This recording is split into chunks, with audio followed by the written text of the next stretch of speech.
우리가 본 말씀들 어제 이어서 계속 좀 보겠는데요.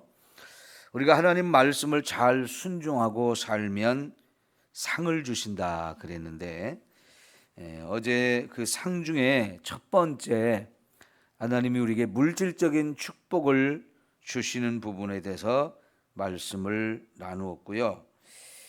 이제 5절부터 쭉 보게 되면 두 번째로는 우리에게 안전하게 하고 평화를 줄 것이고 우리를 강하게 만들어 주실 것이다 그랬습니다.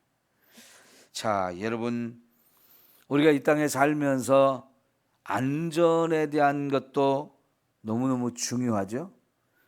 그리고 평화를 누리면서 편안하게 산다는 것, 이것도 너무너무 우리에게 필요한 것이에요. 우리가 이제 사는 세상에 안전한 세상을 만들기 위해서 국가적으로 또 각각 개인이 노력을 많이 해야죠. 여러분, 그렇게 우리가 안전하고 평화롭게 산다는 것, 이거는 가장 기본이 되어져야 하는 건데, 만약 우리의 삶이 안전하지 못하다면 그는 하루하루가 너무너무 불안하고 두려움 속에서 살게 되어지죠. 근데 이런 것을 하나님이 지켜주지 않으면 우리가 안 된다 하는 거지요. 여러분, 우리가 전 세계에서 가장 위험한 곳에서 살고 있는 나라 중에 하나예요. 남과 북이 서로 전쟁을 했었고, 그 전쟁이 완전히 끝난 것이 아니고 여전히 대치한 상태로 휴전선을 그어놓고 그 휴전선을 중심으로 남과 북의 군대가 얼마나 많이 주둔하고 있습니까? 여차하면 쳐들어올 수 있는 그런 상황 속에서 우리가 살기 때문에 사실은 다른 나라 사람들이 우리나라를 볼 때는 정말 그 두려운 나라에서, 그 불안한 나라, 위험한 나라에서 어떻게 사느냐고 이렇게 생각합니다. 근데 우리는 또 그렇게 오래 살다 보니까 이런 안전에 대한 문제를 좀 덤덤하게 생각하고 사는 경향이 있는데요. 여러분, 우리가 그 남과 북이 전쟁이 끝나고 난 후에, 그 전부터 일제 시대부터 일본 사람들이 우리나라 자원을 많이 이렇게 빼앗아 가다 보니까 그 자원이 북쪽에 많이 있었어요. 그래서 북쪽을 더 많이 개발을 하고 남쪽은 농업을 주로 이렇게 개발을 했기 때문에 남과 북이 갈려가지고 이렇게 나누어진 다음에는 북쪽이 훨씬 잘 사는 나라였습니다. 그리고 북쪽은 남쪽을 쳐들어와서 남쪽까지 다 공산화시키려고 하는 이런 목표가 있었기 때문에 소련으로부터 아주 막강한 전쟁 물자, 무기들을 가지고 왔는데 남쪽은 그런 무기들이 거의 없었어요. 그저 군인들이 손에 개인이 들고 사용할 수 있는 총, 이게 전부였죠. 그 6.25 전쟁이 일어났을 때 우리가 깜짝 놀란 것은 탱크라고 하는 것을 북쪽에서 끌고 내려왔을 때 그거하고 맞서 싸울 만한 것이 우리는 없었잖아요. 어마어마한 무기로 우리에게는 보였습니다. 그래서 순식간에 그냥 저 대구 이하의 낙동강 그 밑에 땅만 남겨놓고 다 땅을 빼앗기는 이런 상황이 벌어졌는데, 하나님께서 말이죠, 전 세계에서 수많은 나라에서 군인을 보내주고 무기를 보내주고 또 이렇게 간호하는 인력, 치료하는 인력, 그런 것뿐만 아니라 필요한 많은 물자들을 우리에게 지원해 줬기 때문에 다시 나라를 되찾을 수 있는 그런 일이 벌어졌죠. 이게 누가 이런 일을 하셨을까요? 하나님이 하신 겁니다. 하나님께서 이 나라를 지켜주지 않으시면 정말 우리나라가 없어져도 벌써 없어졌거나 아니면 공산화가 되어서 우리도 김일성의 이런 통치를 받으면서 여전히 굶주리고 헐벗고 자유를 누리지 못하는 이 억압된 삶을 살아야 했을 거예요. 지금의 우리가 살아가고 있는 이 모습을 생각해 보면 정말 하나님이 보호하셨다는 것을 우리는 절실하게 느낄 수 있죠. 박정희 대통령이 독재를 하고 많은 인권을 유린한 것이 있지만 그래도 이 나라를 경제적으로 어마어마하게 발전을 시키고 국방을 튼튼하게 해서 나라를 지켰던 부분은 정말 위대한 공이라고 볼 수가 있는데요. 여러분, 그렇게 경제가 발전되기 전에는 우리나라가 어땠습니까? 세계에서 가장 못 사는 나라 중에 하나였거든요. 우리나라에서 남자들은 서독에 광부로 가고 여자들은 서독에 간호사로 나갈 때요, 대통령이 서독에 초청을 받아서 가는데 타고 갈 비행기가 없었어요. 대통령이 타고 갈 비행기가 없었다고. 지금은 대부분의 나라들이 각 나라 대통령이 탈 전용기가 있잖아요. 그때는 우리나라 대통령이 타고 다닐, 외국을 타고 다닐 전용 비행기도 없었고요. 여기서 유럽으로 가는 우리나라 비행기도 없었어요. 그래서 일본으로 갔다가 어디로 갔다가 이렇게 빙빙 돌아서 비행기를 여러 번 갈아타고 독일을 방문을 처음으로 했던 거죠. 그래서 독일의 그 수상을 만나고 거기에 가서 일하는 광부들과 간호사들을 만났을 때 거기 대통령을 만나러 온 광부나 간호사들 행색이 아주 초라했던 거고요. 대통령도 그들 앞에서 연설을 하려고 그러는데 눈물이 너무 많이 나서 대통령이 준비해간 연설을 거의 하지 못했다는 거예요. 그 정도로 가난한 나라가 우리나라였으니 여러분 참 형편이 없었죠. 그런 나라가 이제는 세계적으로 이렇게 부한 나라가 되고 강한 나라가 되었다는 거 얼마나 어마어마한 일이고 놀라운 일입니까? 어떻게 이런 일이 가능했을까요? 그래서 전 세계 사람들은 한강의 기적이라는 말을 하잖아요. 이거는 기적이라는 거지요. 이제는 우리나라에 외국에서 수많은 노동자들이 들어와서 일을 하지 않으면 우리나라가 돌아가지 않을 정도로 수많은 나라 사람들이 이 땅에 와서 돈을 벌려고 애를 쓰는데요. 우리나라 와서 돈을 버는 거 정말로 사람들이 소원하고 소원하는 거죠. 다른 나라에 가서 일할 수도 있지만요, 특별히 우리나라를 더 선호하는 경향이 있어요. 우리나라에 와서 일하고 싶은 마음이 너무너무 간절하다는 거죠. 왜요?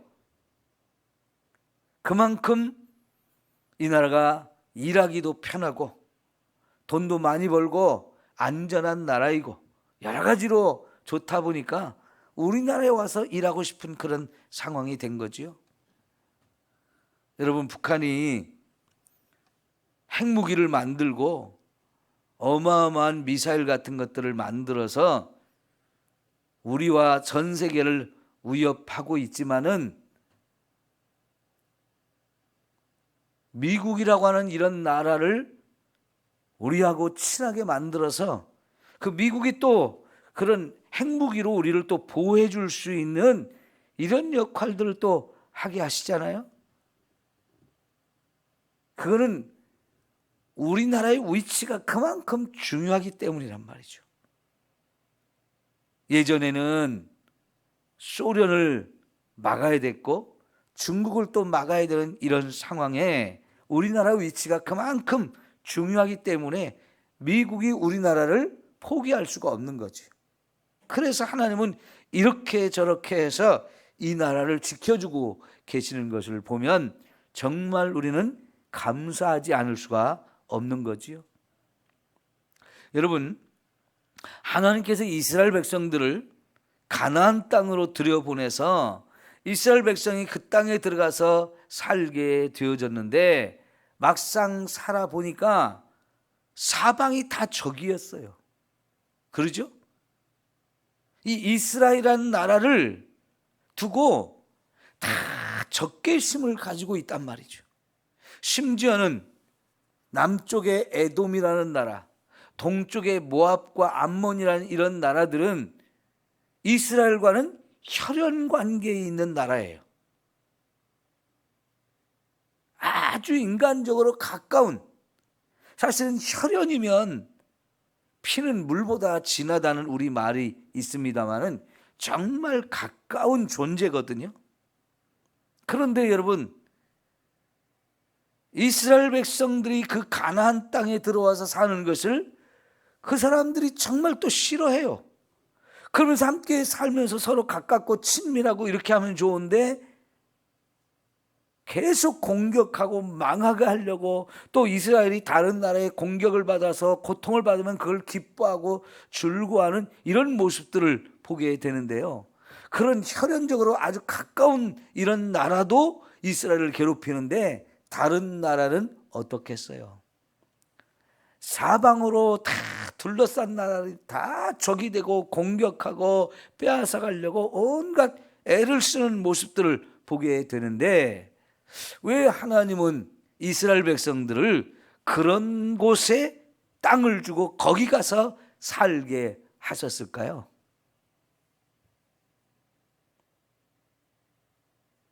그런 위치와 그런 상황과 조건들이 결국은 이 백성이 하나님만 바라보고 하나님만 의지하며 살게 그렇게 하신 거죠. 하나님 없이는 살 수 없는 땅, 하나님 없이는 자기들만의 힘 가지고는 살아갈 수 없는 그런 상황과 조건 속에 있는 그런 땅을 주셔서 그곳에 살게 하셨단 말이죠. 그러니까 여러분, 이 가나안 땅이라고 하는 것이 하늘에서 비를 내려주지 아니하면 도저히 농사를 짓고 살 수 없는 땅이었어요. 주변에 모두가 다 적으로 둘러싸이는 그런 곳에서 하나님이 그들을 지켜주지 아니하면 살아갈 수가 없는 그런 땅이란 말이죠. 그러니까 그런 환경 속에 갖다 놓으시면서 여러분, 거기서 살아남는 방법은 하나님만 바라보고 하나님만 의지하며 하나님의 은혜를 구하며 살게 하신 거지요.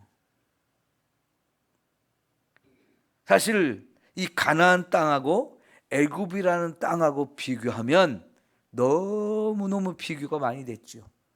애굽이라는 나라는 땅도 넓거니와 주변에 적들이 쳐들어오는 것이 쉽지 않은 그런 조건과 환경을 가지고 있어서 거기에 나일강이라고 하는 너무너무 좋은 강이 있어서 항상 강물이 흘러 넘치기 때문에 농사 짓기도 좋고 저기 쳐들어오기도 쉽지 않은 안전지대에 있는 나라였단 말이죠. 하나님이 그런 나라를 주시면 얼마나 좋았겠습니까? 그런데 그런 나라에 살고 있는 사람들 끄집어내서 오히려 너무너무 좋지 않은 환경 속에 끌고 가서 이 땅을 내가 너에게 줄 테니까 여기서 너희가 살아라, 그렇게 말씀하셨는데요. 인간적으로는 왜 그런 땅을 주셨을까요? 그런데 오히려 그 땅이 신앙생활하기에는 가장 좋은 땅이었다는 거죠. 예? 이제 나중에 우리가 신명기를 보게 되면 왜 그 땅을 주셨는지를 설명할 때 바로 그런 내용들이 나온단 말이죠. 이 땅은 하나님을 바라보지 않으면, 하나님과의 관계가 제대로 맺어지지 않으면 농사도 지을 수 없는 땅, 사방의 적으로 둘러싸여 있어서 하나님에 대한 철저한 믿음을 갖고 하나님의 도우심을 구하지 않으면 자기들의 힘으로는 지키기 어려운 그런 땅이었단 말이죠. 그래도 매일매일 하나님을 바라보고 하나님 앞에 엎드려 기도해야만 살 수가 있는 땅이에요. 그러면서 하나님은 말씀을 주시면서 너희가 이 땅에서 안전하게 그리고 평화롭게 그리고 배부르게 살려면 내가 준 이 말씀을 철저하게 지켜라. 그러면 너희가 내가 주는 복을 받아서 내가 너희에게 복을 내릴 것이고 안전하게 할 것이고 너희 나라를 지켜줄 것이다 라는 이런 약속들을 해주시는 거죠. 여러분, 우리는 애굽에서 살래 아니면 가나안에서 살래 그러면 어디서 살고 싶어요? 대부분의 사람들은 애굽에서 살고 싶다고 할 거예요. 그런데 하나님은요, 그 애굽을 떠나온 다음에는 다시는 애굽을 생각하지도 말고 돌아가려고 꿈도 꾸지 말고 완전히 끊어버려라. 너희들의 생각에서 완전히 그건 지워버려라. 뒤돌아갈 생각하지 말고 내가 주는 이 젖과 꿀이 흐르는 가나안 땅에 들어가 살아라 그러는데 사실 젖과 꿀이 흐르는 땅이 아니에요, 인간적으로 보면. 그런데 하나님은 그곳에서 살 때 믿음으로 말씀을 따라 살면 얼마든지 그런 땅도 젖과 꿀이 흐르는 땅으로 만들어 주겠다는 거예요. 하나님이 하시면 된다는 거지요. 여러분, 우리가 이 세상에 사는 것, 우리의 노력, 우리의 기술, 우리의 능력, 우리의 힘, 이런 것만 가지고는 안 된다 하는 거예요. 애굽 땅에서 살았던 애굽 사람들 부유함은 있었습니다. 그런데 그 부유함과 안전이 결국은 우상을 숭배하는 것으로 가버리잖아요. 너무나 많은 우상을 섬기며 살았단 말이죠. 도저히 우리가 생각할 때는 그런 것은 신이 될 수 없을 것 같은데 개구리, 이, 메뚜기 뭐 이런 것들을 신으로 섬기며 사는 사람들이었단 말이죠. 그러니 여러분, 육신적으로는 배부르고 안전할지 모르지만 영적으로 보면 너무너무 더러운 땅이란 말이죠. 누가 그 땅을 더럽혔습니까? 배부르고 안전하게 사는 그 사람들이 그 땅을 더럽게 만든 거예요. 다시 말하면 그들 스스로가 더러운 삶을 사는 거지요. 여러분, 가나안 땅에 살면서 하나님이 복을 주셔서 잘 먹고 잘 살게 되고 안전하게 되어질 때 사실은 그때가 제일 위험하고 제일 불안한 때예요. 왜? 그때가 하나님을 떠나기 제일 쉬운 때이고요. 그때가 가장 인간이 교만해지기 쉬운 때거든요.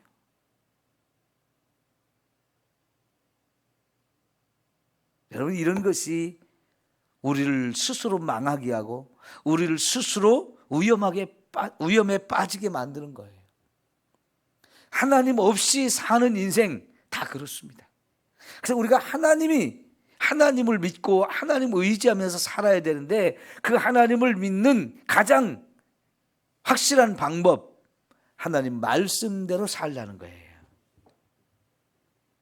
그래서 하나님 말씀이 우리에게 너무나 중요한 거죠.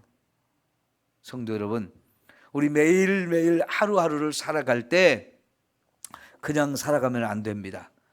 매일매일 말씀을 읽고 묵상하고 그 말씀을 깨달아서 내가 이 말씀대로 살아야지 하면서 매일매일 말씀을 내 삶 속에 적용하면서 살아야 돼요. 그것이 내가 하나님을 믿는다는 확실한 증거가 되어지고요. 하나님도 그것을 볼 때 네가 정말 내가 나를 믿고 사는구나, 나에 대한 믿음이 확실하구나, 그것이 증명이 되어지는 거예요. 우리가 하나님을 믿는다고 하면서 하나님 주신 말씀대로 안 살면 그것은 완전히 거짓말이죠. 하나님도 인정하실 수가 없는 거지요. 여러분, 정말 우리가 하나님 말씀대로 살아서 하나님이 주신 이런 다양한 복과 은혜를 마음껏 누리며 사는 저와 여러분이 되어지기를 축원합니다. 그런데 여러분, 14절 이하에 보면 이제 완전히 하나님이 내용을 바꾸어서 하나님 말씀대로 살지 않으면 재앙을 주시겠다라고 말씀하셔요. 그러니까 하나님은 우리에게 복도 주실 수 있는 분이지만 재앙도 얼마든지 내리실 수 있는 분이십니다. 그러죠? 그러면 여러분, 이스라엘 백성들이 가나안 땅에 들어가서 살 때에 하나님 말씀을 잘 순종해서 복을 받으며 사는 사람들이 많았을까요? 아니면 말씀대로 안 살면서 재앙을 받은 사람이 많을까요? 안타깝게도 복을 받으며 산 사람보다는 이런 재앙을 만난 사람이 훨씬 더 많았어요. 하나님을 믿는다고는 하지만 제대로 믿지 않냐고 엉터리가 많았단 말이죠. 그것이 오늘 우리들이 우리 스스로를 잘 돌아봐야 하는 문제예요. 우리도 정말 원하는 것은 내가 하나님 말씀대로 잘 살면서 하나님 복과 은혜를 마음껏 누리며 살고 싶잖아요. 다 그렇거든요. 그런데 실제로는 내 삶을 보면 말씀대로 살지 못하는 것이 사실은 더 많단 말이죠. 사도 바울이 왜 그런 고민을 했습니까? 오라 나는 곤고한 자다. 왜 그런 고민을 했습니까? 내 마음으로는 하나님의 법을 따라 살고 싶은데 내 육신은 자꾸만 나를 죄악의 길로 끌고 가더라는 거죠. 이게 우리의 모습이에요.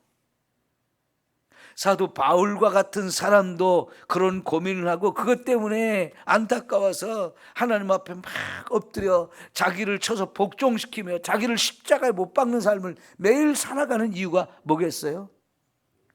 성령의 충만함을 받아서 하나님 말씀대로 사는 이 삶을 제대로 살려고 하는 이 몸부림이 있었단 말이죠. 오늘 저와 여러분의 신앙생활이 그렇게 하지 않으면 제대로 신앙생활을 못합니다.